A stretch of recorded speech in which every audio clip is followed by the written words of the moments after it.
De inmediato quiero pasarle la palabra al doctor Arias, que nos hemos extendido un poco. Pido disculpas al doctor Arias por habernos pasado un poco, pero me imagino que las emociones son muy fuertes. Así que, doctor, bienvenido. Solamente me queda decir que el doctor Arias es un agrónomo graduado de la Universidad Católica de Temuco, en Austral, en Chile, con PhD en la Universidad de Nebraska, que ya no puedo leer porque él está compartiendo. De todas maneras, tenemos una persona altamente capacitada para aprender el tema de la carne. Bienvenido, doctor, es todo suyo. Bien, muchas gracias, César. En primer lugar, agradecer a todos por darse el tiempo de compartir en esta presentación, y también a Ronald, ¿no es cierto?, y a Fernando por las palabras que tocaron puntos muy relevantes, y podríamos estar varias horas discutiendo varios de los temas que ellos han planteado. Sin embargo, hoy nos vamos a enfocar en un tema en particular, que es el rol de la carne en la salud de los humanos, ¿no es cierto?, o, si ustedes quieren, en una dieta saludable. Y tangencialmente vamos seguramente a tocar algunos de los otros puntos, ¿ya? Como todos sabemos, la carne es un recurso, ¿no es cierto?, valioso, es un alimento de una alta densidad de nutrientes, es decir, en una pequeña cantidad o porción, ¿no es cierto?, de bajo contenido calórico, aporta no solo proteínas, que es lo que primeramente se nos viene a la mente, sino que también minerales, ¿no es cierto?, vitaminas, entre otros, ¿ya? Y como vamos a ver en la presentación de hoy, básicamente se considera que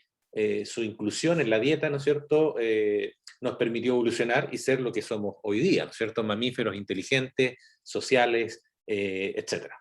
Y obviamente yo diría que desde mediados de los 50 en adelante surgió o comenzó un debate bastante fuerte y cuestionamientos sobre su ingesta, y posteriormente vamos a ir viendo que esto ha ido evolucionando, ¿no es cierto?, hacia otros focos, como son el medio ambiente, como son los aspectos éticos. Bien, entonces, antes de comenzar, ¿no es cierto?, primero declarar algunos conflictos de interés. Primero, trabajo en una universidad y, como tal, ¿no es cierto?, gran parte de la actividad de investigación que realizamos son con fondos de gobierno, que son fondos generalmente concursables, que no recibo ningún tipo de incentivo por ninguna industria, ¿no es cierto?, ni de la carne, ni de alimentos, ni nada por el estilo, y que soy un consumidor de carne. Por lo tanto hay un sesgo ahí en esta presentación, como probablemente la mayoría de ustedes que también consumen carne o producen carne. Y finalmente, declarar, ¿no es cierto?, que no soy médico. Sí soy doctor, ¿no es cierto?, pero no soy médico. Y esta presentación, por lo tanto, no representa ningún consejo médico en específico para nadie. Bien, hay un viejo adagio, ¿no es cierto?, que dice: miente, miente, que algo queda, ¿ya? Y la carne bovina ha sido sujeto de esto ya por varias décadas, y con cierta frecuencia encontramos en los periódicos o en los noticieros algunos mensajes como el que estoy compartiendo en pantalla, ¿no es cierto?, de que la carne se asocia a distintos tipos de cánceres, ¿no es cierto?, o que en general, como también es muy sabido, genera problemas cardiovasculares. Claramente, ¿no es cierto?, esto aparece con cierta frecuencia, como les decía, en los medios, y vamos a ver durante la presentación que detrás de esto hay muy poca evidencia científica, porque, como ustedes ven en muchos de estos titulares, la palabra clave aquí es que se asocia, ¿no es cierto?, hay una asociación o una correlación de tal alimento con tal enfermedad o con tal problema de la salud de las personas. Y vamos a ver que eso no es suficiente en ciencia para, ¿no es cierto?, una relación de causa-efecto. En ese sentido, ¿no es cierto?, entonces tenemos este tipo de informaciones, y vemos que hace poco, esto fue creo que el 2016 o 2019, 2016, surgió en varios medios de comunicación también estos titulares, ¿no es cierto?, que hace 50 años atrás la industria del azúcar le pagó a algunos científicos de la Universidad de Harvard para que exculparan a la industria del azúcar, ¿no es cierto?, y responsabilizaran a las grasas en general, de los problemas cardiovasculares, que era un tema, ¿no es cierto?, bastante que estaba incrementando a fines de la década de los 40. Ahí dejo, ¿no es cierto?, en la parte inferior de la presentación, acá abajito, ¿no es cierto?, les dejo yo, esos son los artículos en específico que fueron publicados por estos científicos de Harvard y que fueron, ¿no es cierto?, como se supo después, prácticamente 50 años después, fueron entonces descubiertos. Y en ese sentido, entonces, esto salió en varios medios, ahí puso algunos internacionales, este es un medio nacional, pero obviamente a pesar de que salen los medios, el efecto, ¿no es cierto?, es mínimo, digamos, en la población, ¿ya? Y entonces, básicamente lo que ocurrió es que la industria del azúcar manipuló, como dice ahí, la ciencia de la nutrición, y hemos vivido prácticamente ya 50 años, ¿no es cierto?, de un paradigma o de un dogma, ¿no es cierto? Un dogma es una verdad que es asumida. Hemos vivido bajo 50 años bajo el dogma de que las grasas son malas, ¿no es cierto?, de que las grasas son dañinas para la salud, y de hecho probablemente muchos de los que están hoy día en esta charla son contemporáneos míos y vivieron ese cambio. Sin embargo, algunas personas que a lo mejor son más jóvenes, ellos nacieron bajo ese dogma, digamos, y no conocen otra verdad que esa. Entonces, en ese sentido, han pasado ya varios años y todo este periodo, ¿no es cierto?, se nos fue inculcando esto y esto es muy difícil después de cambiar, digamos, es una verdad adquirida, ¿ya? Y obviamente esto se ha repetido, esta es otra publicación, ¿no es cierto?, del New York Times, donde vemos que años después se repite un poco la misma historia, donde ahora en este caso es la Coca-Cola la que pagó, ¿no es cierto?, a algunos investigadores o científicos británicos para exculparla, ¿no es cierto?, de algunos problemas de enfermedades, de lo que se conoce hoy día como el síndrome metabólico, ¿no es cierto?, lo que incluye la obesidad y la diabetes tipo 2 como tal vez dos de las enfermedades más relevantes. Entonces, ¿cuál es el mensaje acá? Que la ciencia, ¿no es cierto?, no está exenta de este tipo de problemas, ¿no es cierto? Y por lo tanto,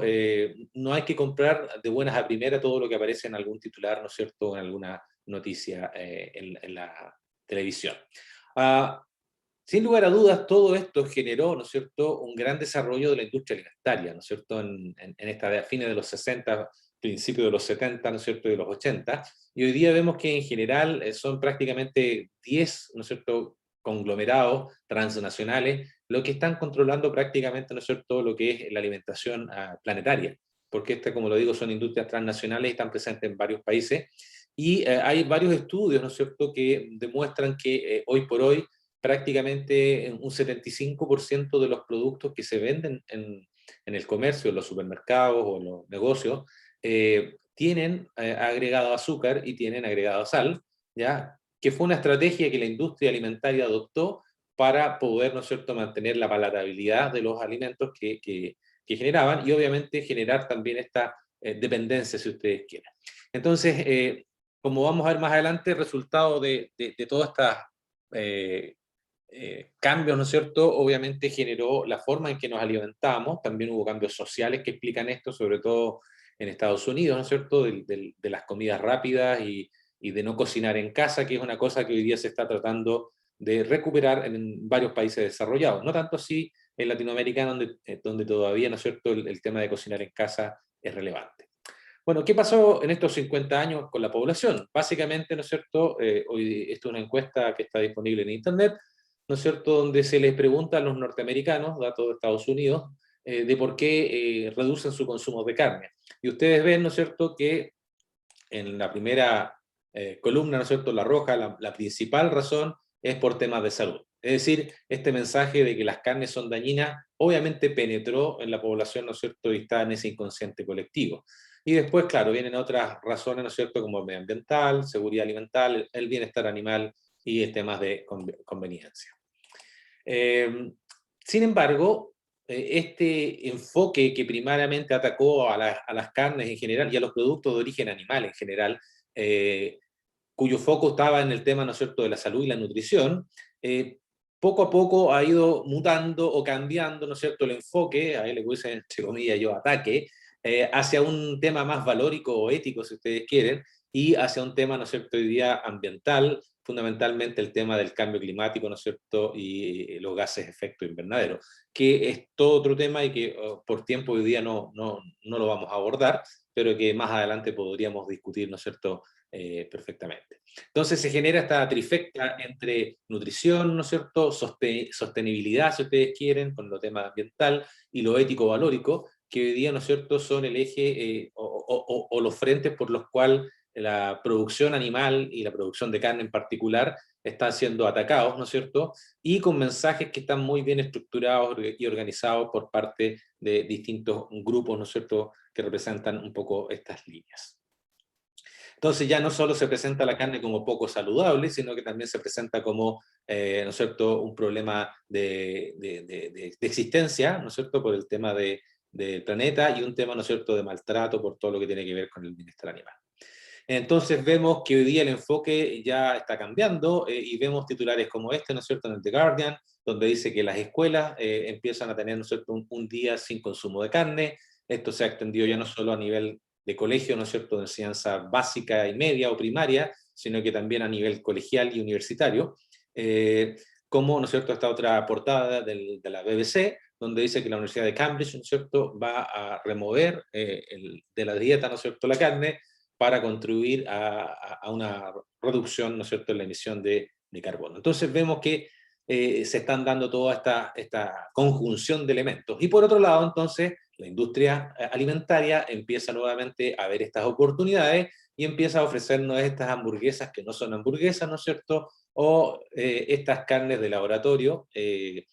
cuya, ¿no es cierto?, aportes y nutricionales y impactos ambientales también están en discusión, ¿no es cierto?, aunque ellos claman que son mucho menos contaminantes que lo que es la producción animal. Obviamente yo tengo mis reparos al respecto. Y hoy día esto ya es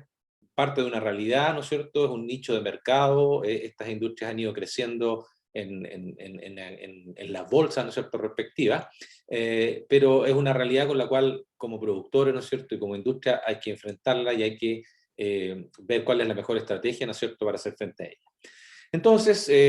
tenemos hoy día que la carne está en el banquillo de los acusados, ¿no es cierto?, la carne bovina en general y los productos de origen animal en general, y ahí solamente coloqué algunos de los elementos, ¿no es cierto?, a los cuales se les asocia. Entre ellos, por ejemplo, fíjense ustedes que hasta impotencia se ha acusado, ¿no es cierto?, a los consumidores de carne. Si fuera así, nuestros amigos argentinos y uruguayos, que son los mayores consumidores de carne bovina, ¿no es cierto?,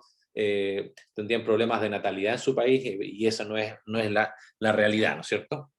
Y más recientemente, ¿no es cierto?, el tema de la responsabilidad del cambio climático, que como ya dije, no lo vamos a abordar en esta oportunidad. Entonces, voy a enfocarme un poquito en tres grandes temas, que son los aspectos evolutivos, ¿no es cierto?, de por qué la carne ha sido importante en llegar a ser lo que somos hoy como especie. Después los temas de salud, con énfasis fundamentalmente en el tema de enfermedades cardiovasculares, y finalmente repasar algunos aspectos nutricionales que van más allá del típico aporte proteico, ¿no es cierto?, que tiene la carne. Bien, veamos los aspectos evolutivos en un principio, ¿no es cierto? Claramente existen, ¿no es cierto?, otras áreas de la ciencia, que no es ni la veterinaria ni la agronomía, que han abordado este tema, que es la antropología, ¿no es cierto?, y la paleontología, que son los encargados de estudiar un poco, ¿no es cierto?, cuál ha sido la evolución del hombre. Y en este sentido, ¿no es cierto?, todos los datos que ellos han recolectado indican que alrededor de unos 3 millones de años atrás, o 2,5 millones de años atrás, más o menos, el Homo sapiens, o Homo habilis, ¿no es cierto?, introduce en su dieta el consumo de carne, ¿ya? Es decir, alrededor de 3,4 millones más o menos con el Homo habilis. Y en la gráfica de la izquierda, ¿no es cierto?, vemos cómo sería la evolución del hombre y el tipo de dieta que se cree, ¿no es cierto?, que tenía cada uno de estas especies. A la derecha vemos el tamaño, ¿no es cierto?, o el desarrollo de lo que es el cerebro, ¿ya? En este caso medido indirectamente a través del tamaño craneal, y vemos que desde los orígenes, ¿no es cierto?, de los primeros primates hasta el primer antecesor del hombre, ¿no es cierto?, que es el Australopithecus, que es cuando se cree que se comenzó, ¿no es cierto?, el consumo de carne. Vemos, ¿no es cierto?, un crecimiento que es bastante rápido, ¿no es cierto?, en lo que es el tamaño del cerebro, y que obviamente esto se exacerba también con la aparición o el dominio, ¿no es cierto?, de lo que es el fuego, ¿no es cierto?, lo que permitió la cocción, ¿no es cierto?, y eso se estima fue alrededor de ahí, ¿no es cierto?, de los 2 millones de años más o menos, donde entonces obviamente el ser humano puede aprovechar mejor todos los nutrientes que están en esta matriz, ¿no es cierto?, de alimentos que es la carne. Ahora, ¿cómo hace este tipo de investigación la gente, ¿no es cierto?, de la paleontología y de la antropología? Básicamente, ¿no es cierto?, revisando los huesos, que son lo que queda disponible, ¿no es cierto?, y las marcas que van quedando que indican a ellos, ¿no es cierto?, si se trata de alguna herramienta que utilizaron para remover la carne o para partir ese hueso, ¿no es cierto?, y poder acceder a la médula. Ahora, lo otro que llama la atención, ¿no es cierto?, es que no se ha encontrado ninguna cultura, ¿no es cierto?, dentro de la historia donde se tengan vestigios de que fueron solamente vegetarianos, ¿ya? Lo otro es que si seguimos revisando la historia nos vamos a encontrar con que la grasa, ¿no es cierto?, se considera como un constituyente que ha sido fundamental en la nutrición humana, no solo, ¿no es cierto?, por el aporte energético, sino que también por el aporte de otros ácidos grasos esenciales que vamos a ver más adelante, que son importantes para el desarrollo del cerebro, ¿no es cierto?, y la capacidad cognitiva del ser humano. Y en un principio se pensó que solamente era la carne, pero después la evidencia ha permitido, ¿no es cierto?, demostrar que también la médula ósea, ¿no es cierto?, ha sido o fue un importante elemento que permitió, ¿no es cierto?, este incremento en el tamaño, ¿no es cierto?, del cerebro. Y se piensa, ¿no es cierto?, que, y de hecho en este trabajo de Blasco que está ahí mencionado, demostraron que el hueso, ¿no es cierto?, funcionaba como una especie de refrigerador, porque permitía, ¿no es cierto?, mantener esta médula por varios días, ¿no es cierto?, sin que se descompusiera, y esto explica cómo, ¿no es cierto?, entonces se llevaban esta carroña de las casas o del proceso de carroña a las cuevas donde vivía, ¿no es cierto?, este hombre primitivo, y ahí entonces se ha encontrado evidencia de herramientas y roturas de estos huesos, ¿no es cierto?, para poder acceder a esa médula. Entonces hoy día se cree que esta médula fundamentalmente, ¿no es cierto?, fue la que contribuyó de manera importante a el desarrollo, ¿no es cierto?, cognitivo y el tamaño del cerebro del ser humano. ¿Por qué? Porque obviamente su poder calorífico, ¿no es cierto?, y también por los otros elementos que mencionaba anteriormente. Entonces, obviamente esto permitió, como veíamos en la gráfica anterior, un aumento importante en el tamaño del cerebro, ¿no es cierto?, que llegó a ser de 300 veces el tamaño original del Australopithecus, ¿no es cierto?, pero en un periodo bastante largo de tiempo, estamos hablando de en casi 6.000 millones de años, o sea, no es una cosa rápida. Pero no solamente fue este aumento en el tamaño del cerebro y todas estas capacidades cognitivas, sino que esto también vino acompañado, obviamente, de una mayor fertilidad, ¿no es cierto?, de una vida, mayor vida, ¿no es cierto?,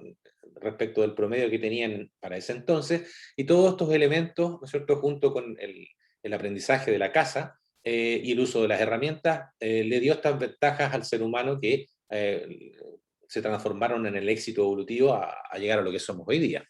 Es más, hay un trabajo que es el que se menciona acá, ¿no es cierto?, de Sowny, que él lo que investiga es cómo el perfil dietético, y en este caso la ingesta de carnes y de grasa, ¿no es cierto?, están muy correlacionados, ¿no es cierto?, y explican el destete temprano de una amplia gama de mamíferos, ¿no es cierto?, y particularmente del hombre, y entonces también esto permitiría este éxito evolutivo al que hacíamos mención. Y claro, pasamos, como se ve en la fotografía ahí, ¿no es cierto?, de una etapa primero de carroñeros, ¿no es cierto?, para posteriormente ser cazadores, y no solo de animales pequeños, como ocurre en otros primates, sino que de animales de tamaños, ¿no es cierto?, mucho mayor, como ese mamut que se ve ahí, o rinocerontes primitivos u otros similares.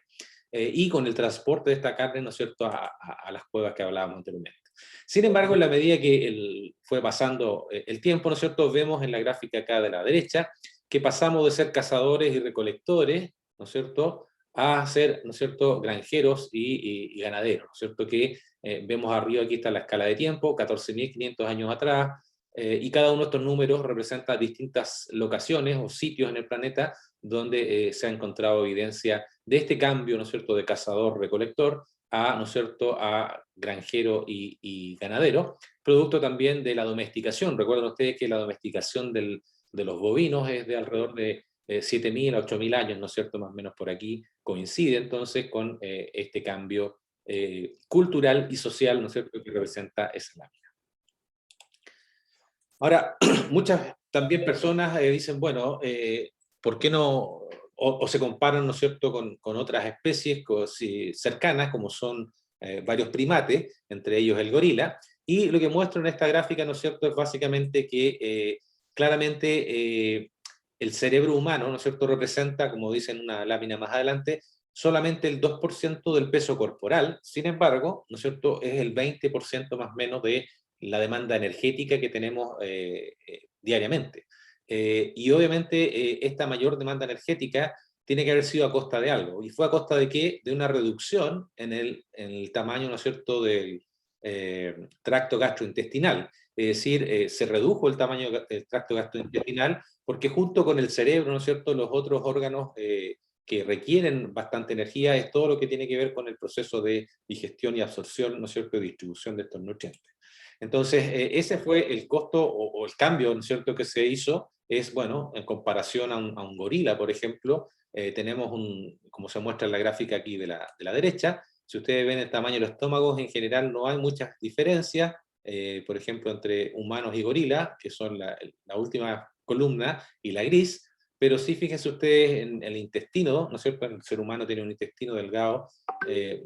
más largo, ¿no es cierto?, en comparación a las otras especies de primate, y lo contrario ocurre con el intestino, ¿no es cierto?, grueso, que en este caso está representado por el ciego y el colon, donde es mucho mayor en otras especies primates. ¿Por qué? Porque en estas especies primates, básicamente, ¿no es cierto?, se produce la fermentación del material, ¿no es cierto?, que consumen, que básicamente son vegetales, hay algunos primates que son omnívoros, ¿no es cierto?, y comen también animales. Eh, y obviamente esto entonces compensa este mayor gasto energético que tiene el cerebro, ¿ya? Y de hecho, cuando uno compara a los gorilas respecto de las vacas, la proporción de energía que obtienen los gorilas, ¿no es cierto?, es muy similar al del bovino, donde prácticamente, ¿no es cierto?, la energía que utilizan para cubrir su demanda proviene de los ácidos grasos volátiles, ¿cierto? Que en este caso, a diferencia del bovino que los produce en el retículo rumen, en el caso del gorila, ¿no es cierto?, los produce en el intestino grueso o en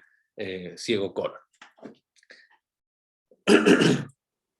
Ahora bien, sabemos que entonces la carne no es solamente proteína, ¿no es cierto?, algunos minerales, también sabemos que tiene otros compuestos bioactivos como los ácidos linoleicos conjugados, los cuales tienen también bastantes propiedades benéficas para la salud. Pero sin embargo, volviendo un poquito a lo que es el cerebro, vemos en esta lámina, ¿no es cierto?, que el cerebro no es solamente una cosa de tamaño, sino que también ustedes ven ahí la cantidad de conexiones neuronales, estamos hablando de 16,3 billones de conexiones neuronales, comparado, ¿no es cierto?, con otras especies que sigue obviamente el pariente más cercano que es el gorila. Pero prácticamente el ser humano, ¿no es cierto?, triplica el tamaño, ¿no es cierto?, del cerebro del gorila. Y lo otro, ¿no es cierto?, es que la composición de este cerebro es básicamente grasa. Un 60% aproximadamente del cerebro es grasa, ¿no es cierto?, colesterol, etcétera, otros componentes. Evidentemente, ¿no es cierto?, si nosotros reducimos nuestra ingesta de grasa, ¿de dónde vamos a obtener este nutriente, ¿no es cierto?, para nuestro cerebro? Y por eso hoy día hay mucha información respecto de cómo una dieta que es rica en carne, ¿no es cierto?, y en grasas en general favorece algunas enfermedades que son de tipo neurológica, ¿ya? Y también de ahí la importancia, y creo que lo vamos a ver en una lámina más adelante, la importancia sobre todo en las etapas infantiles y neonatales de una buena dieta, ¿no es cierto?, y que no puede faltar los productos de origen animal y particularmente la carne, dado, ¿no es cierto?, que está en pleno proceso de desarrollo y crecimiento. El cerebro termina, ¿no es cierto?, una vez que nace un individuo, alrededor de los 5 o 6 años, termina un poco de desarrollarse.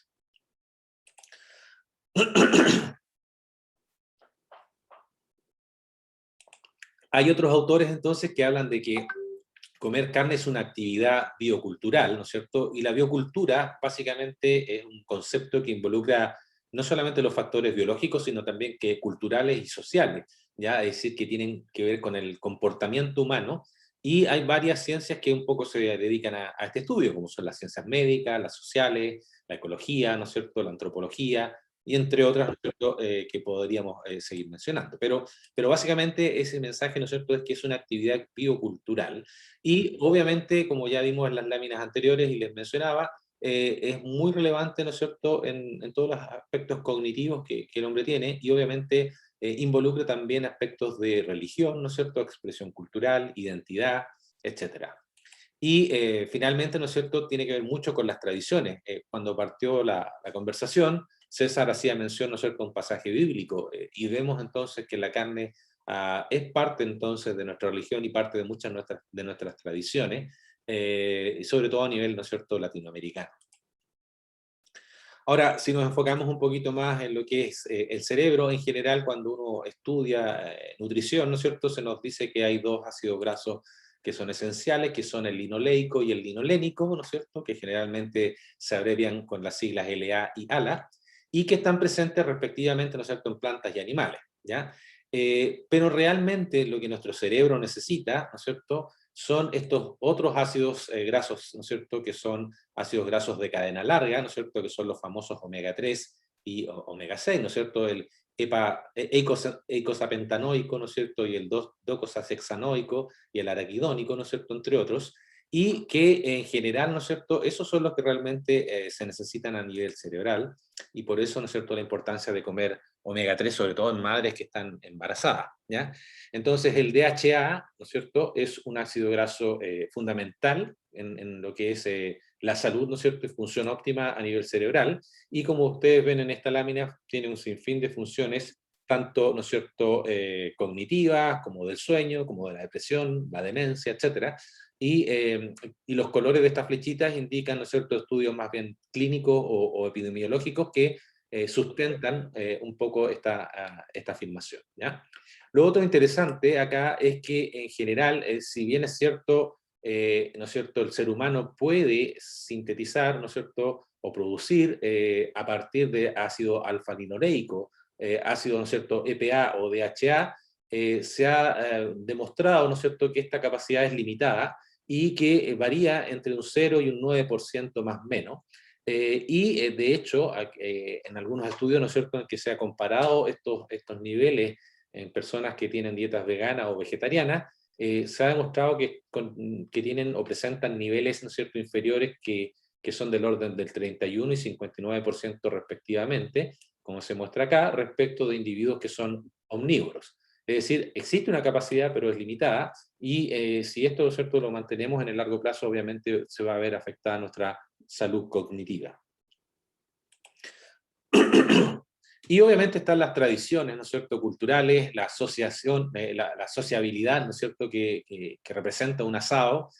Puse aquí una foto abajo de nuestras celebraciones patrias en Chile, que es el 18 de septiembre, que generalmente son 4 días de fiesta, y obviamente el asado es una parte importante de esto. Y por lo tanto, entonces, no solamente tiene que ver con lo evolutivo y lo cognitivo, sino que también con lo social, ¿no es cierto? Al ser un alimento denso en nutrientes, permitió también dejar tiempos libres para otro tipo de actividades, ¿no es cierto? El ocio, la reflexión, la invención, etc.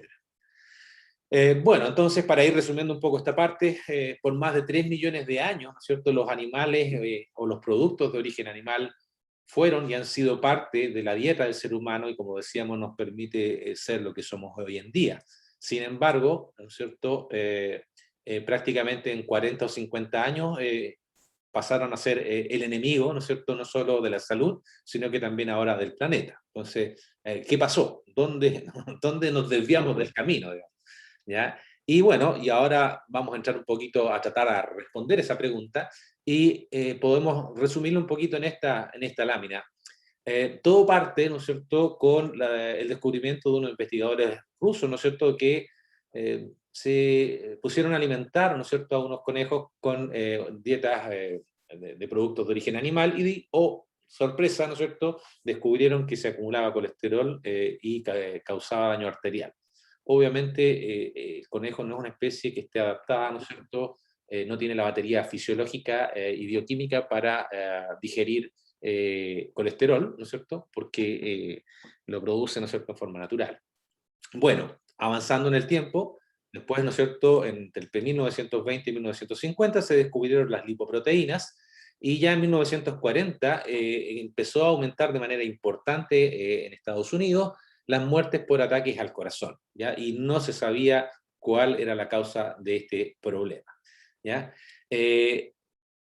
Siguió avanzando el tiempo, ¿no es cierto? Y esto cobró más relevancia cuando el presidente de Estados Unidos de esos años, Eisenhower, ¿no es cierto?, sufrió un ataque al corazón y obviamente ya iba escalando de manera importante este problema, ¿no es cierto?, de enfermedades al corazón. Y ya en los años 50, Ansel Keys, que es quien aparece en la foto que está acá arriba, ¿no es cierto?, un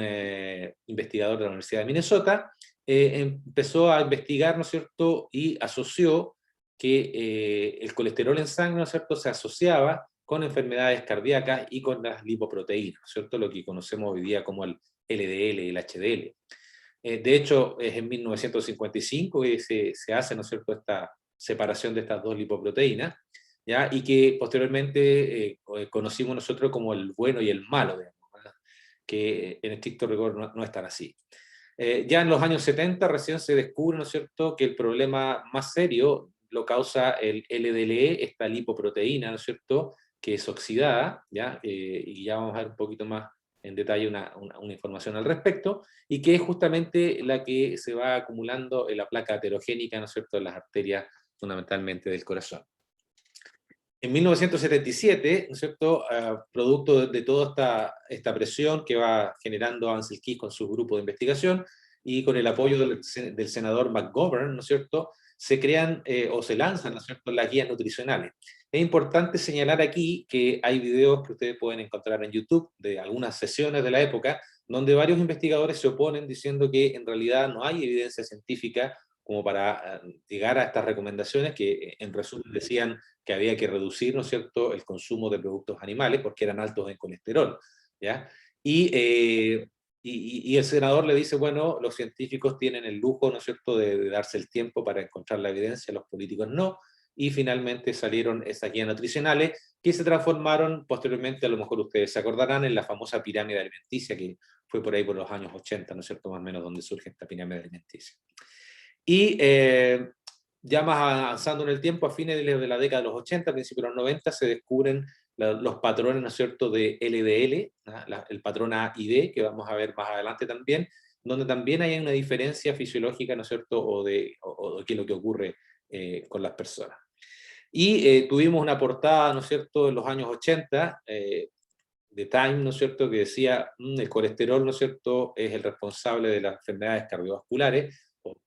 y por lo tanto había que reducirlo, y hubo campañas, ¿no es cierto?, de televisión, incluso hasta donde el agua se promocionaba como libre de colesterol, cuando el agua nunca ha tenido colesterol, ¿no es cierto? Pero bueno, todo era un marketing también en torno al colesterol, y hasta el día de hoy ustedes se van a encontrar con mucha gente que está preocupada de qué nivel de colesterol tiene el alimento que está ingiriendo. Vamos a ver después eso, ¿no es cierto?, que hoy día no es tan así. Y ya a fines de los 90, ¿no es cierto?, principios de los 2000, empieza a haber un cambio, ¿no es cierto?, en este caso en la percepción del colesterol, porque evidentemente ningún estudio logró demostrar hasta el día de hoy de que el colesterol sea primero un buen predictor de enfermedades cardiovasculares o que sea causal de las enfermedades cardiovasculares. Bueno, entonces estas guías nutricionales que hoy día, ¿no es cierto?, conocemos, vienen de la época de comienzo de 1900, ¿no es cierto? Y básicamente hoy día hay alrededor de casi 95 países más o menos que cuentan con guías alimentarias o guías nutricionales y han ido cambiando o han sido dinámicas en el tiempo, ¿no es cierto? Y básicamente con un enfoque primero en problemas de nutrición propiamente tal, donde, ¿no es cierto?, habían deficiencia de ciertos nutrientes, ¿no es cierto?, de alguna vitamina, de algún mineral, etcétera, para poco a poco ir cambiando su enfoque como guía nutricional, pasando al tema del déficit de nutrientes, a un tema, ¿no es cierto?, de más bien de salud de las personas, y más recientemente, ¿no es cierto?, hoy día a un tema de salud del planeta ¿no es cierto?, y también de las personas nuevamente. Y entonces este enfoque ha ido cambiando gradualmente, y hoy día esta es una dieta o guía nutricional, ¿no es cierto?, que es la del Eat Lancet, que básicamente los que la promueven es un grupo reconocido, ¿no es cierto?, de vegetarianos y veganos. Y esto, obviamente, ustedes podrán estar preguntándose, bueno, pero en realidad, ¿qué impacto realmente tuvo estas guías nutricionales desde, hablemos de los 80 en adelante? ¿Ha cambiado algo, no? Y claramente sí, por un lado, al lado izquierdo acá, ¿no es cierto?, ustedes ven la industria alimentaria, ¿no es cierto?, esto vio una oportunidad, y si ustedes recuerdan, surgió el famoso segmento de productos light, ¿ah? Productos light. Y era un producto light, era un producto que era bajo en grasa o cero grasa, ¿no es cierto? Y que a su vez era rico en azúcar, porque si no era una cosa muy desabrida y nadie se la quería comer. Entonces, bajo en grasas, ese era el mensaje del producto light de la época. Hoy día vemos algo parecido que dice libre de azúcares añadidas, ¿no es cierto? Y esto ha ido evolucionando en el tiempo. Ahora, desde el punto de vista de la ganadería, vemos a la derecha, ¿no es cierto?, qué es lo que pasó. Ustedes ven ahí animales, ¿no es cierto?, de la época de los años 50, ¿ya? Y antes, que era un animal, ¿no es cierto?, mucho más pequeño en tamaño, un animal mucho más engrasado, ¿no es cierto?, versus un animal más moderno, un animal mucho más magro, mucho más estilizado, ¿ya? Y lo vemos en términos de los cortes acá. Ustedes ven que al comparar los años 60 con respecto al 2010, se ha reducido en un 34% la cantidad de grasa total que encontramos en la carne o los cortes que se comercializan, y en el caso particular de grasas saturadas también se ha reducido en un 17%. Por lo tanto, sí ha existido un efecto, ¿no es cierto?, importante de este mensaje, no solo en que ha reflejado una reducción de consumo de estos alimentos, sino que también en la forma en que se producen estos alimentos. Y tal vez lo más grave, ya es lo que apareció aquí al centro, es que desde que se instauraron estas recomendaciones nutricionales, hemos visto un aumento excesivo de lo que se conoce como, primero se conoció como el síndrome X, y que hoy día se conoce como el síndrome de enfermedades metabólicas, y que tiene que ver, ¿no es cierto?, con este conjunto de enfermedades que ahora aparecen ahí, obviamente las cardiovasculares, el tipo de diabetes tipo 2, ¿no es cierto?, que ha crecido muy fuerte a nivel planetario, el tema del hígado graso no alcohólico, que también es una enfermedad que ha crecido mucho, ¿no es cierto?, a nivel planetario, y que en conjunto todas estas representan gastos exorbitantes, ¿no es cierto?, de recursos económicos para los distintos gobiernos. ¿Ya? De hecho, el Obamacare, ¿no es cierto?, y todos estos programas en Estados Unidos, muchos están en crisis, producto de la gran cantidad de personas que sufren este tipo de enfermedades.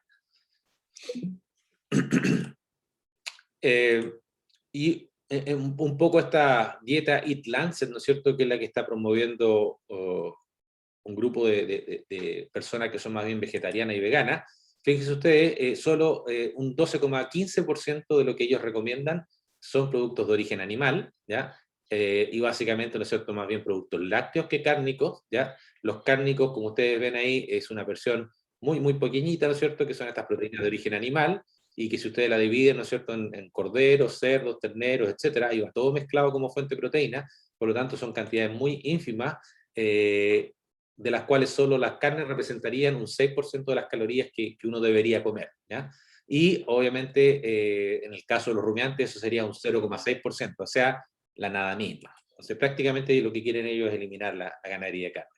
Sin embargo, estas dietas han sido bastante refutadas por diversos científicos, dado que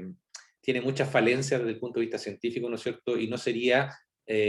una alternativa para países en vías de desarrollo, ¿ya?, por el tema de los costos que esto implicaría.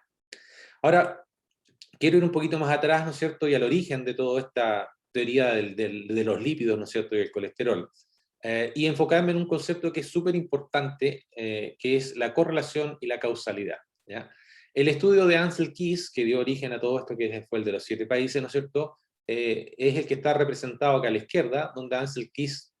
escogió, ¿ya?, y está bien dicha la palabra escogió, porque no fue seleccionado aleatoriamente, sino que dijo estos países porque eran los que se ajustaban mejor al resultado que él andaba buscando, digamos, y que estaba convencido que era el que había, ¿ya? Entonces, independiente de la edad, ¿no es cierto?, que son estas dos curvas a la izquierda, lo que ustedes ven es prácticamente un ajuste perfecto, ¿no es cierto?, de una correlación entre consumo de energía, ¿no es cierto?, proveniente de las grasas y respecto de las muertes, ¿no es cierto?, cada 1000 habitantes. Obviamente en la época hubo otros investigadores que se opusieron, que son los que ustedes están viendo a la derecha, cuando le dijeron, oiga, ¿por qué usted trabajó con 7 países y en esa fecha habían datos de 22 países, incluyendo varios de ellos, ¿no es cierto?, latinoamericanos, como Chile, que está ahí en el número 5, ¿no es cierto?, México el 14, ¿ya?, que está acá abajito, ¿ya? Y vemos justamente, y pongo solo esos dos ejemplos latinoamericanos, porque vemos que son países que en general, ¿no es cierto?, consumían una gran cantidad de energía proveniente de grasa, sin embargo tenían tasas de mortalidad no tan altas, digamos, ¿ya? Y hay casos que son bien contradictorios, como el 8, ¿no es cierto?, que es Francia, ¿ya? Esa es la llamada paradoja francesa, altos niveles, ¿no es cierto?, de energía proveniente de grasa, ustedes saben, ¿no es cierto?, el fondue y otros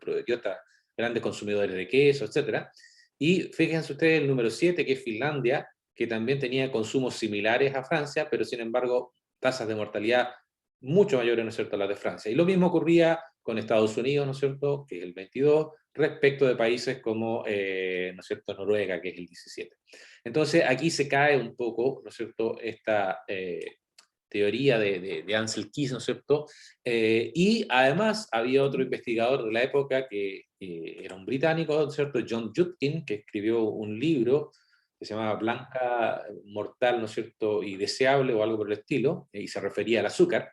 ¿Ya? Y ustedes ven que también, cuando él hace esa misma gráfica que hizo Ansel Keys, vemos que en general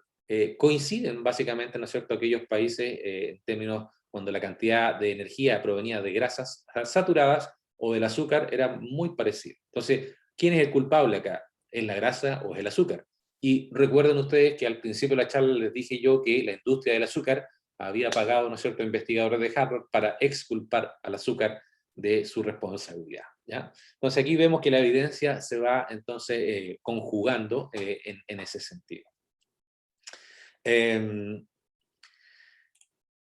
Entonces, las grasas, ¿no es cierto?, fueron las culpables, ya producto de que la industria del azúcar se liberó, ¿no es cierto?, dado estos trabajos científicos que fueron publicados en estos journals de alto prestigio, y entonces se responsabilizó al colesterol, como decíamos, como el responsable, y dijimos que era este colesterol malo y bueno, cuando en realidad estas son lipoproteínas que transportan en su interior colesterol, ¿no es cierto?, no solo colesterol, sino que también triglicéridos y algunas proteínas, y en realidad, ¿no es cierto?, tiene una función que es distinta en el cuerpo humano. Entonces, se sobresimplificó en demasía este tema. Ahora, evidentemente esto generó también una percepción por parte de los consumidores, ¿no es cierto? Y en esta gráfica vemos ante la pregunta de si ustedes piensan que los alimentos ricos en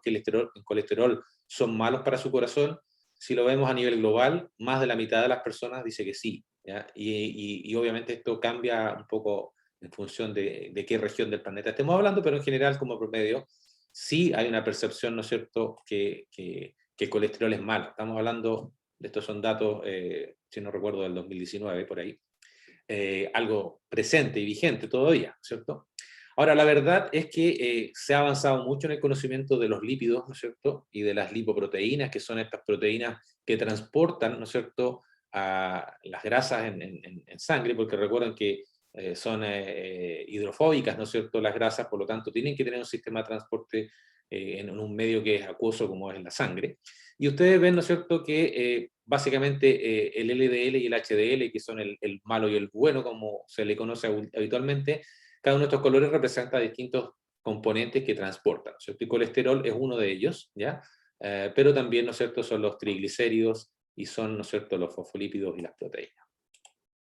Ahora bien, como le decía yo, por ahí a fines de los 90, si mal no recuerdo, se descubre entonces que además este LDL, ¿no es cierto?, la lipoproteína alta densidad, es un continuo, digamos, no es que sea una sola molécula, sino que es un continuo en tamaño, y existe evidencia ya, ¿no es cierto?, que las dietas que son ricas en carbohidratos generan como producto final justamente este LDL, que es más pequeñito y es más denso, ¿no es cierto?, y que es más proclive a oxidarse, ¿no es cierto?, y por lo tanto también a acumularse la placa aterogénica. Mientras que las dietas bajas en carbohidratos y en general más ricas en carnes, ¿no es cierto?, y en grasa, aumentan el LDL, pero aumentan el tamaño, ¿no es cierto?, que es más grande y esponjoso y que tiene mucho menos riesgo, ¿no es cierto?, de enfermedades cardiovasculares. Y es lo que se conoce hoy día, ¿no es cierto?, como el patrón B y el patrón A, ¿ya? Entonces, cuando ustedes van al médico y su doctor le está hablando de colesterol, ese doctor está casi 40 o 50 años desfasado. ¿no es cierto? Si le está hablando de patrón A y B, ya está hablando, ¿no es cierto?, de 20 años de fase, y así, ¿no es cierto?, hay mucho, en el fondo el mensaje que quiero dar ahí, es que existe, sobre todo en la medicina humana, y en las enfermeras, y en los nutricionistas humanos, hay muchas personas, ¿no es cierto?, que están un poco descontextualizadas de los avances científicos en este campo, ¿ya? Y entonces claramente este patrón B, que es el LDL, ¿no es cierto?, mucho más denso y pequeño en tamaño, es el que finalmente, ¿no es cierto?, como se muestra en la gráfica a la derecha, es el que se va acumulando, ¿no es cierto?, en la capa aterogénica. ¿Por qué? Porque es una molécula, ¿no es cierto?, que es mucho más fácil de oxidar, ¿ya? O de glucolizar, ¿no es cierto?, por el exceso de azúcar que puede haber también en la sangre. Ahora bien, en el año 2016, este autor, ¿no es cierto?, Gruber y otros, un poco repitieron lo que hizo Ansel Keys, ¿no es cierto? Entonces, ahora en vez de 7 países, ellos tomaron 42 países europeos, y entonces hicieron un estudio de asociación, lo mismo que hizo Ansel Keys, y, oh, gran sorpresa, tiene resultados completamente distintos, ¿ya? Y en la gráfica de la izquierda, ustedes ven, en el eje Y, tenemos la cantidad de muertes por enfermedades cardiovasculares, y en el eje X, ¿no es cierto?, tenemos la prevalencia o el nivel de colesterol, en este caso en mujeres, datos del 2008. Y ustedes ven que hay una relación inversa, ¿ya? Es decir, en la medida que hay más colesterol, hay menos muertes, y lo contrario ocurre, ¿no es cierto?, más muertes en personas que tienen niveles de colesterol más bajos en sangre. A la derecha tenemos otra gráfica que un poquito distinta. En el eje X ahora tenemos las muertes por enfermedades cardiovasculares en cantidad por cada 100.000 habitantes, y en el eje Y tenemos, ¿no es cierto?, el total de consumo de proteína y grasa animal, ¿ya? En este caso en gramos por día, del periodo promedio del periodo 93 al 2008. Y también nuevamente una relación inversa, es decir, en la medida que la gente come más grasas y proteínas de origen animal, ¿no es cierto?, tiene menor cantidad de muerte que países en donde ocurre lo contrario. Y ahí tenemos Francia nuevamente, ¿no es cierto?, que está acá, la paradoja francesa, que es un país que consume mucho, ¿no es cierto?, grasa y producto de origen animal, en este caso en Europa, y el que presenta las menores tasas de mortalidad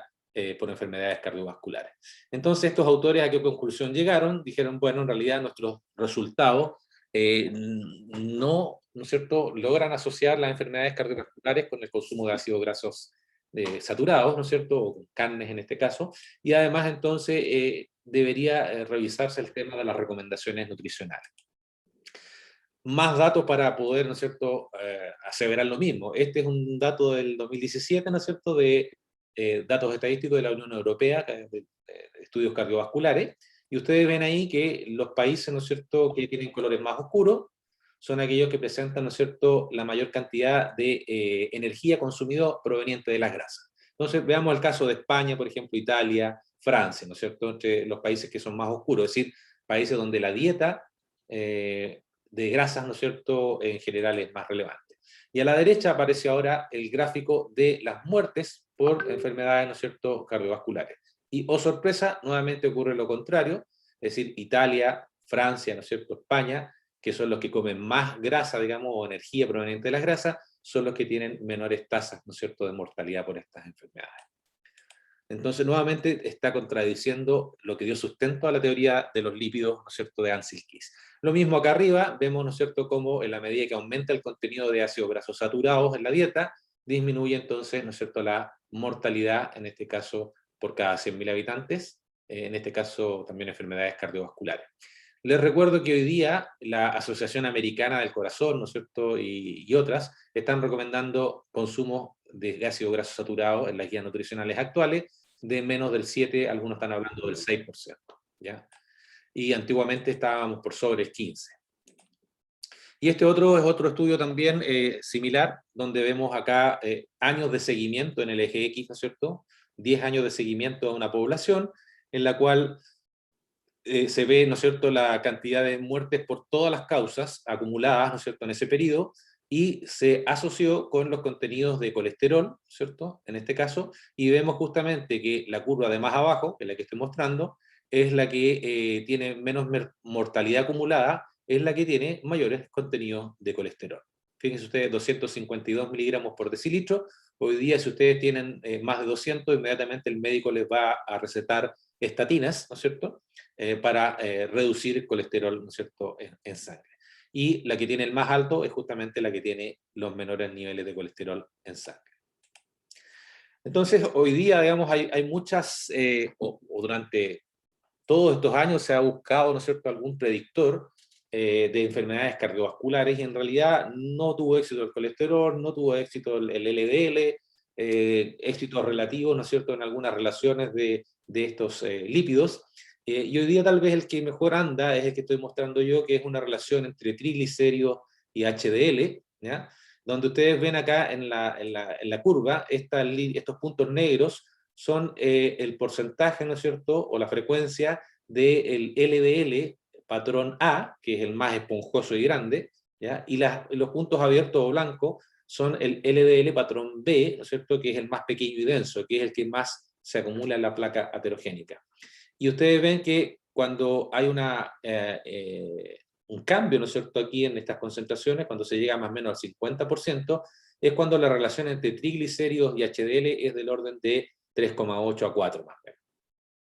Entonces, ese sería un bastante buen indicador, porque ya a la medida que la cantidad de LDL patrón B pasa sobre el 50%, se asocia, ¿no es cierto?, con mayores riesgos de enfermedades cardiovasculares. Entonces podemos tener la disyuntiva, ¿no es cierto?, de que tenemos dos personas como María, ¿cierto?, que está acá a la derecha, y Jerry, que está acá a la izquierda, y ambos tienen la misma concentración de colesterol, de LDL, en este caso 125 miligramos por decilitro, pero uno lo tiene, ¿no es cierto?, en el patrón A, mientras que María, ¿no es cierto?, lo tiene en el patrón B, que es mucho más riesgoso, ¿no es cierto?, para enfermedades cardiovasculares. Entonces, ojo con eso, ¿no es cierto?, con los análisis que uno tiene del perfil lipídico en sangre. Entonces, claramente vemos que la grasa, ¿no es cierto?, ha sido un tema central en el tema de la dieta desde prácticamente de fines de los 70 en adelante. Sin embargo, hay que recordar que las grasas es un macronutriente y que cumple funciones muy importantes que están ahí listadas en esta lámina. No me voy a detener a leerlas todas, ¿no es cierto?, pero solo un par. Recuerden ustedes que todas las membranas, o sea, todas las células tienen membranas, ¿no es cierto?, y estas membranas son fosfolipídicas, es decir, tienen lípidos que permiten, ¿no es cierto?, y regulan qué es lo que entra y qué es lo que no entra a la célula. Y esa membrana, ¿no es cierto?, en general tiene que tener, si está, es rica, digamos, en ácido graso poliinsaturado, obviamente va a ser una membrana que es mucho más permeable que una membrana, ¿no es cierto?, que está constituida por ácido graso saturado, que va a ser mucho menos permeable. Y lo otro relevante acá es que el corazón, como dice ahí, ¿no es cierto?, prefiere como fuente de energía los ácidos grasos saturados, ¿ya?, de 16 y 18 carbono. El estiárico, el ácido estiárico, que es uno de los ácidos grasos, ¿no es cierto?, que más aporta la carne, ¿ya? Y así, otro va a destacar acá el tema de las hormonas, ¿ya? El colesterol es el precursor de varias hormonas, ¿no es cierto?, todas las hormonas reproductivas, la testosterona, los estrógenos, o estradiol, la vitamina D, ¿no es cierto?, también está involucrada, ¿no es cierto?, el colesterol en eso. En las mismas membranas, ¿no es cierto?, también otro de los componentes es el colesterol en estas membranas. Por lo tanto, el colesterol es una molécula vital para el desarrollo de la vida. Les decía yo que el cerebro, 60% también, ¿no es cierto?, es grasa, y de eso un porcentaje importante es colesterol. Por lo tanto, esto de eliminar el colesterol es medio aberrante desde el punto de vista fisiológico. Ahora bien, tratando de encontrar un poquito las explicaciones, si ustedes ven acá, la línea roja muestra los problemas de ataque al corazón, que decíamos que empezaron a ser bastante más importantes de la década de los 40 en adelante. Y fíjense ustedes que en ese periodo el consumo de grasas saturadas se ha mantenido relativamente estable. ¿Qué es lo que ha crecido bastante? El consumo de aceites vegetales, ¿ya?, que primeramente fueron desarrollados, ¿no es cierto?, como lubricantes, y bueno, y después pasaron a ser parte de nuestra dieta, ¿ya?, y con campañas muy fuertes que ustedes pueden encontrar de Cisco y otras compañías norteamericanas. Y claro, ¿qué diferencia los aceites vegetales de los lípidos, digamos, que están presentes en la carne? Bueno, básicamente ahí les destaco, esto es lo que más encuentra uno hoy por hoy en los supermercados. ¿Cuál es la composición de estos aceites? Básicamente, omega 6, ¿no es cierto?, que es el color verde, en el caso de la maravilla, de la soya, ¿no es cierto?, el aceite de rapeseed un poco menos, digamos, el aceite de maíz también sobre el 50%. ¿Y por qué es importante esto? Porque el omega 6 es un agente proinflamatorio, ¿ya? Y hoy día una de las hipótesis que vamos a ver más adelante es que las enfermedades cardiovasculares y en general muchas enfermedades del síndrome metabólico estarían siendo gatilladas, ¿no es cierto?, por un estado inflamatorio crónico, ¿ya?, que sufre el organismo, entre el aceite, entre el gluten y otros elementos que estarían, ¿no es cierto?, promoviendo este estado crónico de inflamación en el organismo. Entonces, ahí podríamos encontrar una relación entre, ¿no es cierto?, los aceites vegetales y esta actividad o el aumento de los omega 6. Mientras que si ustedes ven la grasa bovina, ¿no es cierto?, la grasa bovina prácticamente tiene solo un 3% de omega 6 y un 1% de omega 3, es una relación de 3:1, donde la recomendación actual, ¿no es cierto?, de la Organización Mundial de la Salud es que esa relación sea del 4:1, es decir, incluso nosotros tenemos datos de nacionales acá, y yo sé que en Argentina y Uruguay probablemente también, que son las realidades que conozco un poco más, donde tenemos relaciones incluso menores de 3:1, de 2,5:1, es decir, una relación bastante buena de omega 6, omega 3. Ahora bien, generalmente se nos ha dicho también, somos lo que comemos, ¿cierto? Es una frase muy común, pero en realidad fíjense ustedes que no es tan así. Nos han vendido la idea de que si comemos grasa nos vamos a engrasar,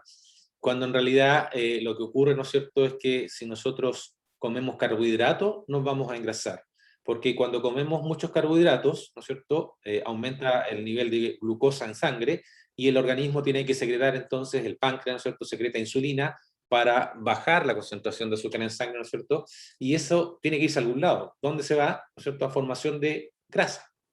¿Ya? Y de hecho, estas gráficas que están acá a la derecha nos muestran que este es un estudio, ¿no es cierto?, del doctor Jeff Bolek, donde en el fondo dio dos dietas, una que era más rica en grasas saturadas, ¿no es cierto?, y otra más rica en carbohidratos. Entonces tenemos acá a la derecha, la de abajo, en carbohidratos, donde ustedes ven que prácticamente el 60% de la energía era de grasas saturadas, mientras que la dieta testigo, si ustedes quieren, era prácticamente 56% de carbohidratos, ¿ya? Igual eran dietas un poco bajas en energía, pero en este caso da lo mismo. ¿A dónde va el mensaje? Vean ustedes lo que cambia, acá es la cantidad de ácidos grasos saturados circulando en sangre. En el negro, ¿no es cierto?, es la dieta que es baja en carbohidratos. O sea, baja mucho más la cantidad de carbohidratos en sangre cuando comemos grasas saturadas, ¿no es cierto?, que cuando se hace una dieta restringida calóricamente, que es más rica en carbohidratos. Y lo más importante está acá abajito, ¿no es cierto?, que este es el ácido graso palmitoleico, ¿no es cierto?, que es un indicador de la síntesis de grasa a nivel de novo, digamos, o sea, desde cero, ¿ya? Y obviamente estos valores se reducen en las dietas, ¿no es cierto?, que son altas en grasa, mientras que son neutras o levemente positivas en las dietas que son ricas en carbohidratos, es decir, hay una síntesis de novo, ¿no es cierto?, de grasa, y eso explica entonces que no todas las calorías o el tipo la matriz, ¿no es cierto?, que uno consume necesariamente se va a transformar en lo mismo. Es decir, si yo como grasa, claramente estos estudios me indican que yo tengo menos grasa circulando, ¿ya?, en mi plasma sanguíneo. Entonces no somos lo que comemos básicamente. Y obviamente esto llegó a cambiar en el 2014, creo que fue esta portada, la misma revista Time, que dijo, no sé si se alcanza a leer ahí, pero dice, comer mantequilla, ¿no es cierto? Los científicos dicen que en realidad parece que nos equivocamos y que las grasas no eran tan malas como se creía. Y es más, estas mismas guías nutricionales en el año 2015, ya, ¿no es cierto?, lo destaqué ahí en colores, señalan que el colesterol, ¿no es cierto?, no es un nutriente de preocupación por sobreconsumo, porque, ¿no es cierto?, si no lo consumimos, el hígado lo produce, ¿cierto?, y si lo consumimos, entonces no es necesario que el hígado lo produzca, ¿ya? Y obviamente, ya lo dije antes, hay varios estudios que no se ha logrado demostrar, digamos, ¿no es cierto?, que el colesterol es un predictor de enfermedades cardiovasculares, ni mucho menos. Sin embargo, todavía hay médicos, ¿no es cierto?, que le dicen, no, usted tiene que bajar su colesterol, ¿ya?, y le dan pastillas para bajar su colesterol. Ahora, ¿por qué todo este problema, digamos? Porque básicamente, ¿no es cierto?, tenemos una pirámide de la evidencia científica, ¿ya? Y donde vemos que vamos de una evidencia, ¿no es cierto?, muy débil, que es la base de esta pirámide, a una mucho más sólida y fuerte, que es hacia arriba, y de un sesgo que a su vez es inverso, que es mucho mayor en la parte baja de esta pirámide y menor, ¿no es cierto?, hacia arriba. Y muchos de los estudios, ¿no es cierto?, de nutrición humana están aquí al medio, son estudios de cohortes, ¿no es cierto?, o estudios de casos, ¿ya? Y hay muy pocos estudios, ¿no es cierto?, que son controlados aleatoriamente, ¿ya? Y ya la punta de esta pirámide son en las revisiones sistémicas y los metaanálisis, ¿ya? Pero en realidad hay muy poco de esto por una cuestión ética, ¿no es cierto? Entonces, mucho de la ciencia de la nutrición humana está basada en estos estudios transversales o de cohortes, ¿no es cierto?, que son de una calidad científica, ¿no es cierto?, no muy alta, porque pueden haber muchos factores de confusión, ¿ya? Y acá hay una lámina un poco que para este tipo de estudios, ¿no es cierto?, se pide que se cumpla con estos 10 criterios, que son los criterios de Bradford-Hill, que indican, ¿no es cierto?, que en estudios de asociación que realmente puedan demostrar o llegar, ¿no es cierto?, a ser causa-efecto, requiere que se cumpla con estos 10 puntos, digamos. Hay otro investigador, ¿no es cierto?, muy famoso, que es John Ioannidis, ¿no es cierto?, que dice que la mayoría de las publicaciones en la nutrición humana son falsas, digamos, porque más del 80% de estas, ¿no es cierto?, generalmente al hacer el estudio controlado, son, ¿no es cierto?, no son corroborados los resultados que se propusieron.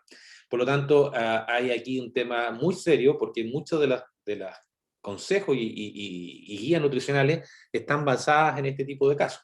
Ahora, alguien podrá decir, no, pero esta fue la misma metodología que se usó, ¿no es cierto?, para demostrar que el tabaco generaba cáncer, digamos. Y claro, ahí el riesgo relativo, ¿no es cierto?, era de 162 veces más que el control. Generalmente, este criterio, ¿no es cierto?, establece que por lo menos para un poco tener una cierta confianza de que esta asociación o correlación podría ser, ¿no es cierto?, indicadora de causa-efecto, debería ser por valores sobre 3 en este riesgo relativo, ¿ya? Y muchos de los estudios, como vamos a ver un ejemplo más adelante, en el caso de las carnes, asociadas a cánceres u otro tipo de enfermedades, generalmente no alcanza a pasar el valor de 2 de riesgo relativo, ¿ya? A diferencia del tabaco, que fue 162 veces, ¿no es cierto?, el riesgo relativo. Entonces ahí sí había y se cumplía con estos 10 criterios de Bradford-Hill. Bien, entonces la evidencia para las grasas saturadas prácticamente no existió. Hay gente que ha dedicado sus tesis doctorales, ¿no es cierto?, a investigar esto, como Zoe Harton, ¿no es cierto? Y ahí no me voy a tener mucho más, solamente les voy a mostrar algunos de los trabajos que han sido publicados en revistas científicas donde se cuestiona, ¿no es cierto?, cuál era la evidencia científica que había en el año 77 como para adoptar estas guías nutricionales que promovían la reducción de productos de origen animal y que en realidad nos han llevado a un derrotero que es el día del problema de la obesidad y del síndrome metabólico, ¿ya? Y acá este artículo de Malhotra, ¿no es cierto?, Malhotra, que es un cardiólogo británico, él propone, ¿no es cierto?, una nueva hipótesis que es la que les mencionaba yo de la condición crónica inflamatoria, que sería la causante no solo de las enfermedades cardiovasculares, sino que también de otras enfermedades de síndrome metabólico. Y ahí sigo sumando otros titulares, ¿no es cierto?, de diversas publicaciones, para que vean que no es una sola, ¿no es cierto?, que son varias, que cuestionan todo este tipo de evidencia que había disponible a la fecha. Y obviamente el resultado fue el que ya les mostré, este síndrome metabólico, ¿no es cierto?, que es una pandemia que llegó antes que el COVID, ¿no es cierto?, que hoy día nos está afectando y que ha pasado un poquito a un segundo plano, aunque también se ha mencionado de que gente que tiene problemas, ¿no es cierto?, o comorbilidades, como son estas síndrome metabólico, tienen mayor riesgo de fallecer con el COVID, ¿ya? Entonces todo va redundando un poquito en esto, donde en el fondo acá, claro, cuando uno ve la placa heterogénica es evidente que ahí hay colesterol, ¿no es cierto?, que hay LDL, pero eso no significa que sea el responsable. Esto es como los bomberos, ¿no es cierto? Cuando uno va a un incendio siempre se encuentran los bomberos, pero ¿qué están haciendo los bomberos? Tratando de apagar el fuego. No son los responsables, aunque en algunos casos hay algunos pirómanos, pero en general, ¿no es cierto?, no es la norma que el bombero encienda el fuego, sino que es quien lo va a apagar. Y en esta lámina ustedes ven un poco esta hipótesis de Malhotra, que nos indica que es una combinación de este estado inflamatorio crónico, con además la resistencia a la insulina, las que gatillarían este síndrome metabólico y enfermedades cardiovasculares.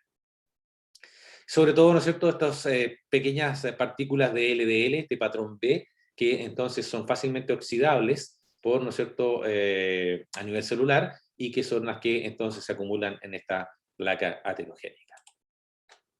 Ahora bien, este es otro trabajo interesante que fue publicado en 2019, donde solamente quiero destacar, ¿no es cierto?, el tema de que que dietas altas en carnes rojas, ¿no es cierto?, que son las carnes bovinas, fíjense ustedes que se asocian con los valores más bajos de mortalidades atribuibles, ¿no es cierto?, por el tipo de dieta, ya sea asociadas a enfermedades cardiovasculares, a diabetes tipo 2 u otras, y también, ¿no es cierto?, en general con la mortalidad en general, también, ¿no es cierto?, según el nivel de ingresos económicos, ¿ya? Que son los que están a la izquierda. Entonces, en ambos casos, las dietas que son ricas en carne son, ¿no es cierto?, asociados negativamente con este tipo de problemas, ¿ya? Entonces hay más evidencia de que en realidad no es la carne, ¿ya? Y muy rápidamente, para pasar al tema de los cánceres, ¿no es cierto?, acá les muestro las tres conclusiones de 3 trabajos, ¿no es cierto?, que fueron publicados en el 2019, donde en realidad yo les decía que este es el riesgo relativo, ¿ya? Yo les decía que en general en el criterio de Bradford Hill dice que al menos tiene que ser de 2 hacia arriba, como para recién empezar a pensar en que podría haber una relación causa-efecto. Y ustedes ven que esto es un metaanálisis, y se ve que en general fluctúa entre 1 y 1,15, es decir, prácticamente está dentro de la zona donde todo esto pueden ser factores en confusión, porque hay otras investigaciones que muestran que en general aquel que consume carne tiende a ser además un fumador, tiende a beber más alcohol, tiende a ser menos preocupado, ¿no es cierto?, de hacer actividades de ejercicio. Es decir, hay un conjunto de otros elementos que podrían estar enmascarando el verdadero efecto del consumo de carne como principal responsable. Y este otro trabajo más reciente también, ¿no es cierto?, nos habla de que las nuevas recomendaciones deberían, ¿no es cierto?, más que enfocarse en un solo macronutriente, en la matriz de alimentos, ¿no es cierto?, y que en general los ácidos grasos saturados que están presentes en las carnes y los productos de origen animal, o los chocolates, ¿no es cierto?, no están asociados con enfermedades cardiovasculares o riesgo de diabetes, ¿ya? Entonces hay que tener mucho cuidado con lo que uno lee, porque muchas veces pueden estar con estos sesgos o, ¿no es cierto?, mala interpretación de estos riesgos relativos alimenticio. Ya para ir entrando en tierra derecha, el tema de la nutrición, ¿no es cierto?, yo creo que por todos conocido, lo único que quiero enfatizar acá es que muchas veces siempre se piensa solamente en la proteína, pero vean ustedes que la carne, ¿no es cierto?, no solamente es una muy buena fuente de proteínas, sino que también de vitaminas, ¿no es cierto?, pues, especialmente del complejo B, ¿no es cierto?, la B6 y la B12, por ejemplo, además de algunos minerales como el zinc, selenio, ¿no es cierto?, fósforo, y de la colina, que también es muy importante para el desarrollo cognitivo, ¿ya? Y a la derecha vemos que en general también tiene estos famosos CLA o ácidos linoleicos conjugados, que obviamente son mayores en animales finalizados en sistemas pastoriles, y que también han demostrado tener propiedades anticancerígenas, antiaterogénicas, entre otros, los distintos isómeros, ¿no es cierto?, que están presentes tanto en carne como en leche. Y esto, a modo de ejemplo también, para demostrar la densidad de nutrientes, si nosotros queremos hacer un equivalente entre lo que aporta en zinc una porción de carne, ¿no es cierto?, que son 3 onzas, que son aproximadamente 100 gramos, que aportan 154 calorías, sería el equivalente, ¿no es cierto?, a 3,5 porciones de salmón, con el equivalente a casi 2.400 calorías, para equiparar lo que aporta la carne en zinc. Y así lo mismo con vitamina del complejo B12, serían prácticamente 7,5 pechugas de pollo, ¿no es cierto?, sin piel, con casi 1.000 calorías respecto de estas 154, y, ¿no es cierto?, en caso de atún, por ejemplo, para la riboflavina, casi 500 calorías y 4,5 tarros, ¿no es cierto?, de atún. Y así, ¿no es cierto?, podríamos seguir haciendo esas comparaciones. Ahora, otra cosa que quisiera destacar acá es el de los órganos, ¿ya? Porque hoy día nos enfocamos mucho en consumir la carne, ¿no es cierto? Y en general la norma ha sido a una carne más magra, pero dejamos de lado otros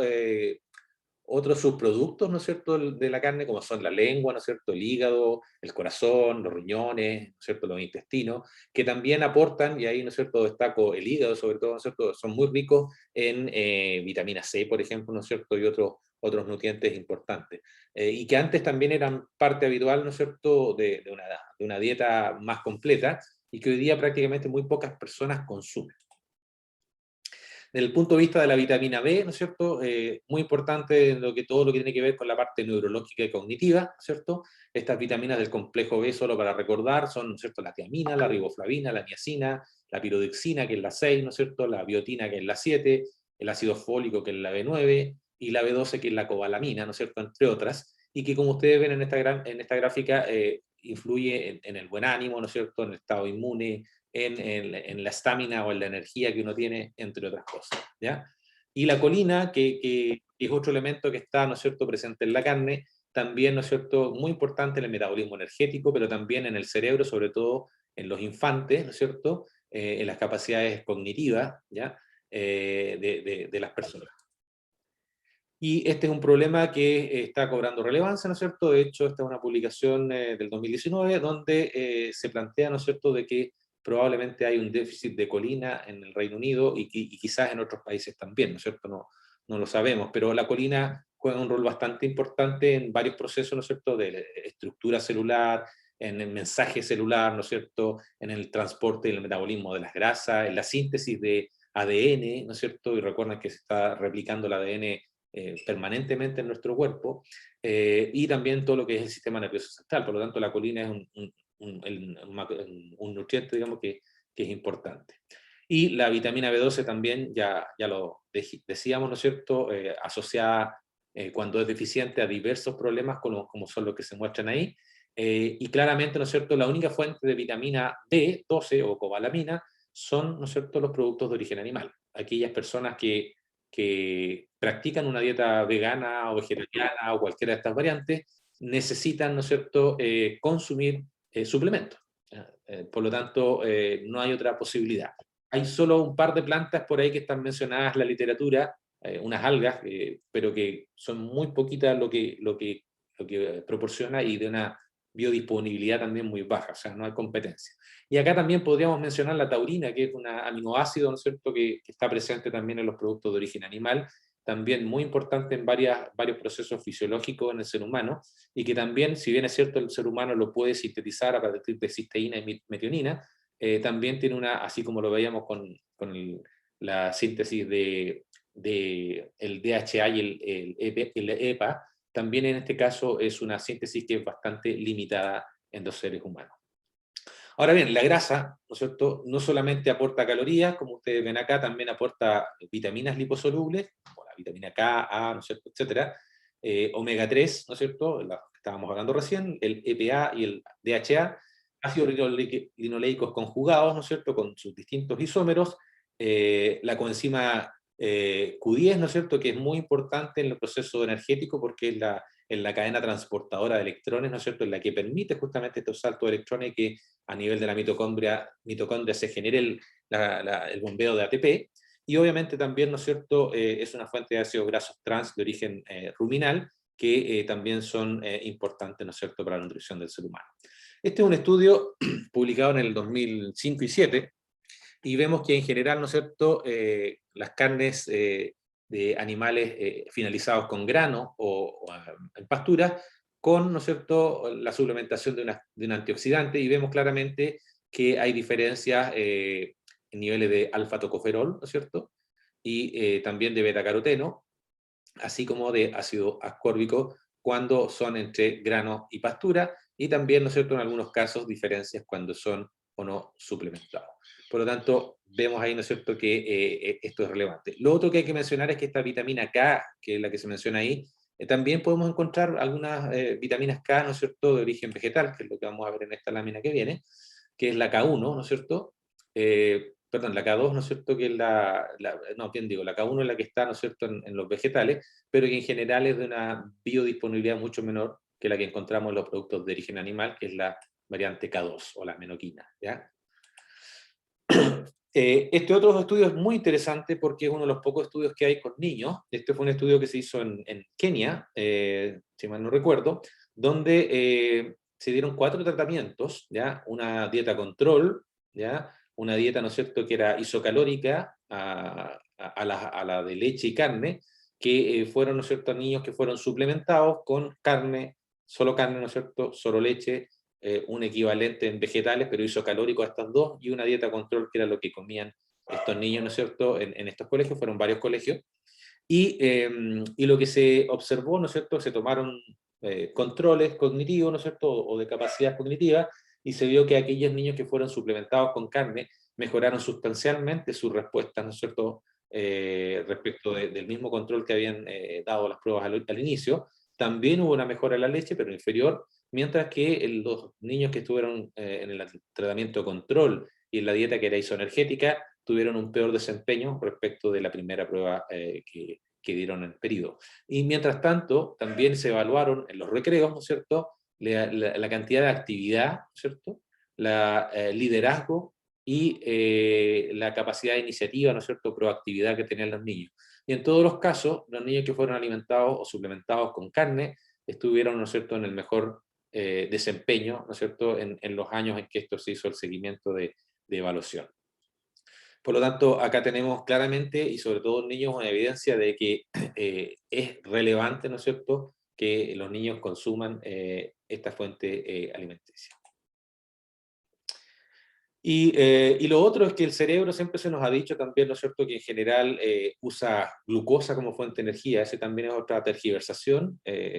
Efectivamente, el cerebro puede usar glucosa y prácticamente puede usar 70% o más de su energía como cuerpos cetónicos, fundamentalmente beta-hidroxibutirato. Y recuerden ustedes que el ser humano, ¿no es cierto?, o varios mamíferos son capaces de generar su propia glucosa a través de un proceso que se llama gluconeogénesis. Por lo tanto, ese diferencial no necesariamente tiene que consumirlo en la dieta el individuo para cubrir la demanda energética del cerebro, ¿ya? Que como decíamos anteriormente acá, es de un 22% más o menos de la demanda total de energía, ¿no es cierto?, que tiene el individuo. Y como ya habíamos dicho, ¿no es cierto?, esta tendencia a producir carnes magras generó un cambio en la industria alimentaria, generando, como se ve acá, ¿no es cierto?, una mayor cantidad de cortes magros, ¿ya? Y sabemos todo, me imagino que todos los que estamos acá sabemos que en general el sabor, ¿no es cierto?, la jugosidad está en la grasa, básicamente, ¿no es cierto? Si no, siempre le digo a mis estudiantes, si quieren comer, digamos, y no saborear, cómense una pechuga de pollo, finalmente le terminan colocando mayonesa, ketchup o cualquier otra salsa porque no tiene sabor a nada. Y otra cosa relevante también, ya como para ir entrando en tierra derecha, es que no solo obtenemos carne, ¿no es cierto?, de un animal, sino que hay un conjunto de subproductos, el cuero, ¿no es cierto?, los huesos, la sangre, etcétera, todo es utilizado, y ahí ustedes pueden ver un resumen, ¿no es cierto?, no de todo, pero de algunos usos que se le da a estos subproductos, y por lo tanto es una actividad que genera también movimiento económico en otras áreas, ¿no es cierto?, como la farmacéutica, en el área de la salud, etcétera. Entonces, ¿cuál va a ser el rol de la carne en las próximas décadas? Bueno, probablemente, ¿no es cierto?, este es un estudio de un banco suizo, Credit Suisse, que hace pronóstico, ¿no es cierto?, para el tema de las inversiones bancarias. Y ustedes ven que si comparamos, ¿no es cierto?, lo que era el consumo previo a las guías nutricionales, que eran los años 60, según este estudio, ¿no es cierto?, vamos a volver prácticamente a esos mismos niveles para el año 2030. Prácticamente calcados, como ustedes pueden ver ahí. ¿Ya? Y desde el punto de vista de la percepción, ¿no es cierto?, vemos que las carnes en general se espera, ¿no es cierto?, que al final acá esta flechita verde significa que va a haber una mejor percepción desde el punto de vista de la salud, ya que no se va a asociar las carnes con problemas de salud. En otros casos, otros productos, ¿no es cierto?, como la margarina, ¿no es cierto?, tiene un efecto negativo, mientras que la mantequilla tiene un efecto positivo, ¿ya? Y obviamente vamos a tener distintos tipos de carne, ¿no es cierto? Vamos a tener estas carnes que van a ser más bien de animales, sistemas pastoriles versus sistemas, ¿no es cierto?, de grano. Y ahí también vamos a encontrar diferencias, sobre todo a nivel de perfil de ácidos grasos y de relación omega 6, omega 3, ¿ya? Siendo 4, recuerden más o menos lo que recomienda la OMS. Entonces, en general, los animales que son alimentados con grano, generalmente maíz, ¿no es cierto?, obviamente tienen niveles mayores de omega 6, porque el maíz tiene más, ¿no es cierto?, 50 y algo % de omega 6, por lo tanto, obviamente eso se va a ver reflejado también en la carne que se va a obtener de ese animal. En este caso, 5 veces mayor puede ser la concentración de omega 6, omega 3. Y bueno, para terminar entonces, el mensaje final es, bueno, que las guías nutricionales tenían una pobre evidencia científica, ¿no es cierto?, y que ha sido algo que nos ha establecido un dogma por prácticamente 50 años, ¿ya? Que hoy día hay una excesiva oferta de alimentos procesados y ultraprocesados con una cantidad de azúcar y sal que ustedes no se imaginan, y que nos tiene con este problema del síndrome metabólico. y que los productos de origen animal, y en particular la carne, ¿no es cierto?, son sanos y deben formar parte integral de la dieta, y que las próximas décadas, ¿no es cierto?, vamos a ver enfrentado este nuevo paradigma nutricional, que se va a conjugar también con lo que se habló al principio, ¿no es cierto?, el tema ambiental, el tema ético, pero que en este caso los sistemas de producción, no solo chilenos, sino que latinoamericanos, van a tener que enfrentar. Ahí les dejo una lista de algunos documentales que están disponibles en YouTube, ¿no es cierto?, algunos con subtítulos, otros no, y obviamente hay una gran cantidad de literatura científica que en cada una de las láminas fui agregando, ¿no es cierto?, como referencia para aquellos que quieran ir a la fuente original de la misma. Bueno, y con eso termino, ¿no es cierto?, mi presentación.